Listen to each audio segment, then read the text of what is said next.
Something seems to be wrong with the camera. Hi there! It's been a minute, so let's not waste anyone's time and jump right into it. On an early summer morning in May of last year, I brought my ZENIT ET armed with the splentabulous Helios 442 58mm f2 lens and went out on a little adventure. I got this specific piece of glass ages ago to use in my media production company, for music videos and such, but I figured it was time to try it out for photography as well. Also, not that long before I shot the on-location section for this video, I'd found a new old stock version of this camera from a guy in Serbia for super cheap. It even came in its original box with accessories and instruction manual, etc. Pretty cool. But more on the camera later. Let's head out. We jumped in the car and drove for a little bit to a nearby forest area. We do have similar areas closer to home, but we figured it's not a very long drive, and it's always good to check out something a little bit different than what you see just walking around your neighborhoods. The trees had just started showing their green leafiness, but being early morning in late spring, the air was still pretty frigid. We have a p-skiva here, and the clock is 7:30 approximately. Set it for 7:30. So we grabbed our gear, left the car, and set off on our little hike. Well, not straight away, obviously. Gotta load that camera or there will be no photos to show you. Which on this particular day may or may not actually have been for the better. You decide. After you watched the entire video, of course, but you got that. I sat down too quickly. Okay, Emma's already finding subjects to photograph here, and I'm a little bit jealous. But I need to put film in the camera first. Today we're out here with the ZENIT ET. First time shooting this, so I'm getting my cheapest film stock out. I'll tell you a little bit more about the camera and why I have it later. Looks kind of accurate.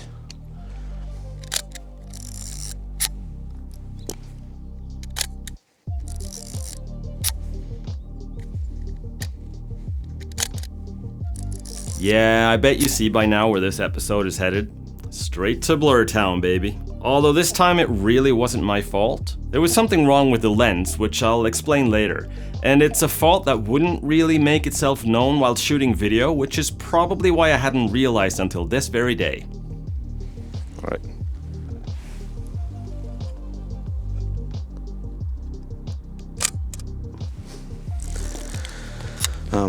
It is fully manual. There's no battery or anything in this, but it does have a light meter, and I'll talk about that a little bit later too when Emma's not as cold. Just in case though, I did bring my external light meter. Just to compare. Huh. Okay, so f8, 1/250th of a second, ISO 400. See how this goes.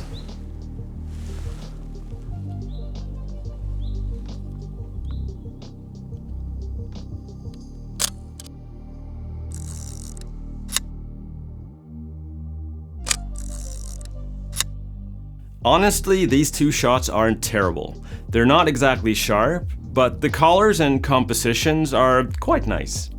I mean, hardly portfolio worthy, even if they would have been in focus, but compared to most other shots from this roll, not bad. Pretty cool little house too, that Emma wanted to get a few digital shots of as well. I haven't really featured any of her photos in a single video yet, but I'm thinking I might make something like a best of Emma's photos episode at some point. Let me know down below if that's something you'd want to watch.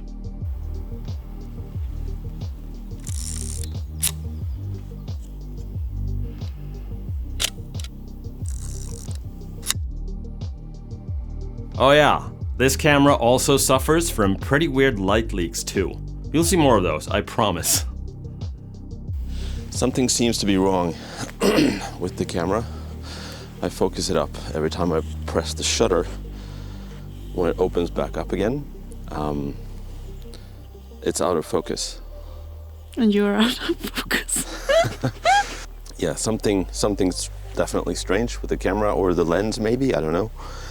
But every time I press I focus everything up, I frame up and everything, I press the shutter button, the curtain closes, no, it opens up and then it closes again. And afterwards it's out of focus. I don't know if that happens during or before or after. Hopefully it happens afterwards, because then the shot will be in focus at least. Nope.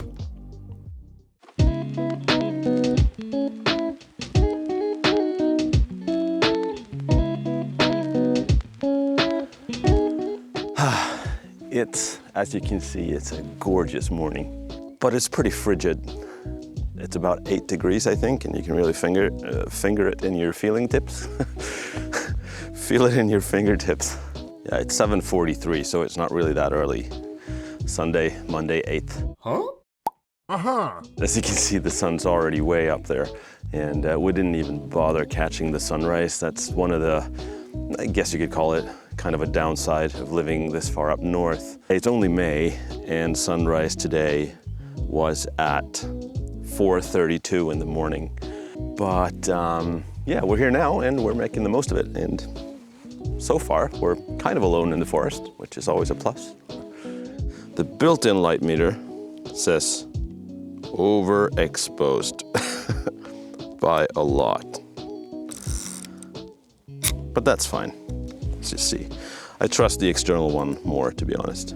Since we're at f16, I'm not super worried about that focus thing either. Maybe.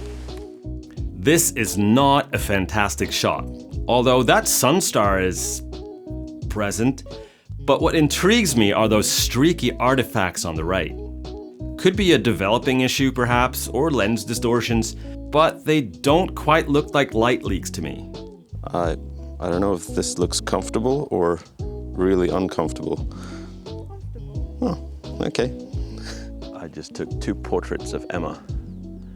Obviously, neither of us could film it, but one at f11 and one at f4. I don't think the focus jumped this time. I was trying to force some swirly bokeh, which is what this lens is known for. Hopefully they turned out okay.